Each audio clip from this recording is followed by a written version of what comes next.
बड़ी तादाद में जो भी साथी यहाँ इकट्ठा हैं,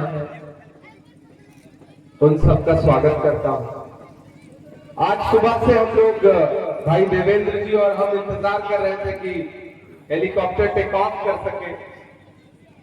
एक एक घंटा 2 घंटा बढ़ता रहा और आखिर में कैप्टन ने कह दिया, पायलट ने कह दिया कि हम हेलीकॉप्टर नहीं उड़ा सकते क्योंकि मौसम खराब है। अब ऐसे में हमारे पास 2 ही ऑप्शन थे कि हम या तो सभा कैंसिल करते या बाई रोड आते। तो मुझे लगा कि राजा पाकर वालों से मिलने का इससे अच्छा मौका नहीं हो सकता। हम बाई रोड चलते हैं और आप सबकी मोहब्बत में हम और देवेंद्र भाई दोनों लोग हाजिर हो गए। और यहाँ आकर के मुझे बिल्कुल उम्मीद नहीं थी कि इस खराब मौसम में आप लोग यहाँ पे मौजूद होंगे। मैं ये सोच रहा था कि मैं जाऊंगा और बहन इनकी लड़ाई देखी है, समाज के गरीब तबके के लिए, हाशिए पर मौजूद लोगों के लिए, पिछड़ों के लिए, दलितों के लिए, अल्पसंख्यकों के लिए, जो इनकी सोच है, जो इनकी विचारधारा है, उसको समय समय पर पार्टी के कार्यक्रमों में भी और विधानसभा में भी मैंने देखा है, सुना है। इसलिए भी आज इस खराब मौसम में अपनी महागठबंधन की इस प्रत्याशी के लिए और अपनी बहन के लिए आपके सामने ये अपील करने आया हूं कि ये जो चुनाव है ये बहुत महत्वपूर्ण चुनाव है। आने वाली 6 तारीख को आपको घरों से बाहर निकलना है और सिर्फ एक विधायक का चुनाव नहीं करना है, आपको बिहार के भविष्य का चुनाव करना है। 2 ताकतें हैं। एक ताकत है जो दिल्ली में बैठ करके ये सोचती है कि बिहार को रिमोट कंट्रोल से चलाएगी, और एक ताकत है महागठबंधन की जो ये कह रही है कि बिहार के भविष्य का फैसला गुजरात के व्यापारी नहीं करेंगे बल्कि बिहार की जनता करेगी।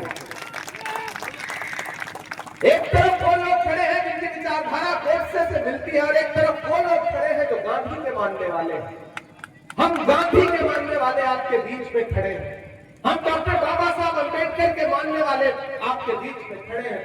और उन्हीं डॉक्टर बाबा साहब अम्बेडकर के बनाए हुए संविधान को बर्बाद करने की, कुचलने की जो साजिशें हैं भाजपा की और भाजपा के सहयोगियों की, उस सोच के खिलाफ हमारे नेता राहुल गांधी भी पूरे देश में लड़ रहे हैं। आपने देखा होगा कि कन्याकुमारी से कश्मीर तक 4000 किलोमीटर राहुल गांधी कि किस तरह से भाजपा और भाजपा के सहयोगियों की सरकार बिहार को लूट रही है, बिहार को बर्बाद कर रही है। देश के गृह मंत्री अमित शाह जी बिहार में खड़े होकर के कहते हैं कि बिहार में इसलिए फैक्ट्रियां नहीं लग पाती क्योंकि यहाँ जमीन नहीं है। लेकिन राजा पाकर वालों, अभी कुछ दिन पहले भागलपुर में 1000 एकड़ जमीन नरेंद्र मोदी ने अपने दोस्त अडानी को 1 रुपए किराए पर 25 साल के लिए दान कर दी, बेच दी। जिस जमीन में आप धान उगाते थे, मक्का उगाते थे, गेहूं उगाते थे, भाजपा लगातार बिहार के साथ सौतेला व्यवहार करती है।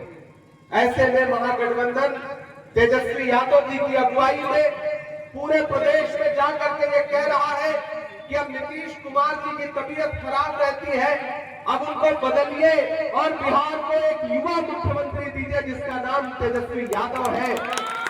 महागठबंधन की तरफ से तेजस्वी यादव जी मुख्यमंत्री के उम्मीदवार हैं और यहाँ राजद के, वीआईपी के, कांग्रेस के तमाम सहयोगी यहाँ मौजूद है। मैं आप सबसे कहना चाहता हूँ कि आने वाली 6 तारीख को जब घरों से बाहर निकलिएगा, पोलिंग बूथ पर जाइएगा तो ईवीएम का बटन दबाते हुए ये ध्यान रखिएगा कि आप सिर्फ विधायक चुनने नहीं जा रहे, आप बिहार के लिए एक नौजवान मुख्यमंत्री चुनने जा रहे हैं, तेजस्वी यादव को मुख्यमंत्री चुनने जा रहे हैं। और मुझे पूरा भरोसा है कि अगर आपने बहन प्रतिमा कुमारी जी को जिता करके असेंबली में पहुंचाया तो तेजस्वी यादव को 14 नवंबर को मुख्यमंत्री बनने से कोई ताकत रोक नहीं सकती है। पूरे बिहार का माहौल देखता हुआ मैं यहाँ पहुंचा हूँ।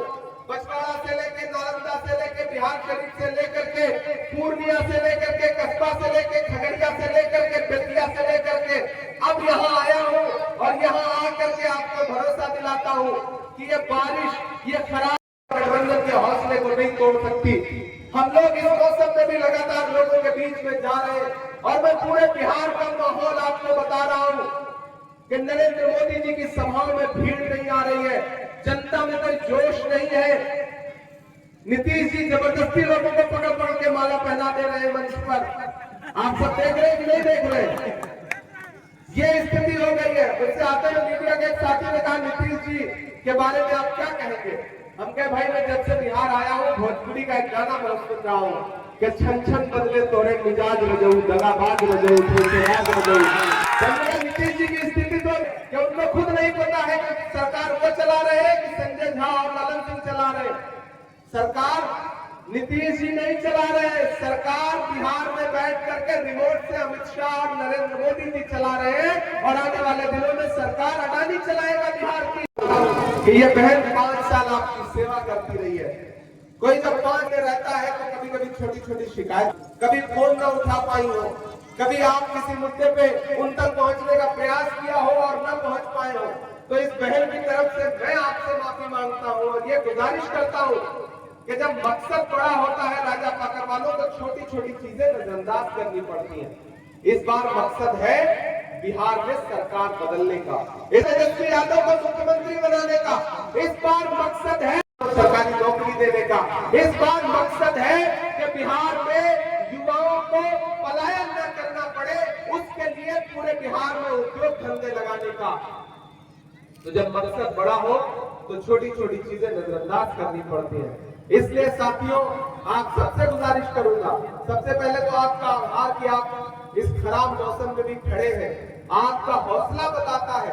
अगर इस बारिश में, इस खराब मौसम में इतने लोग यहाँ मौजूद हैं प्रतिमा जी, तो इससे पता चलता है कि राजा पाकड़ के लोग आपको लेकर के कितने उम्मीद और कितने भरोसे के साथ आपके साथ खड़े हैं। मैं इनकी मौजूदगी को सलाम करता हूँ और मैं ये जानता हूँ राजा पाकड़ वालों के ये आपकी बहन है, आपकी बेटी है, आपके परिवार का हिस्सा है, आपकी बहू है।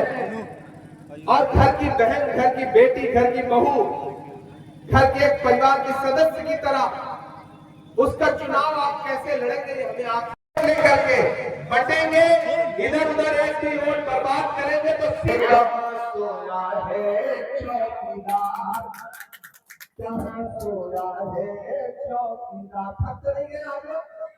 बिल्कुल थके नहीं है ना?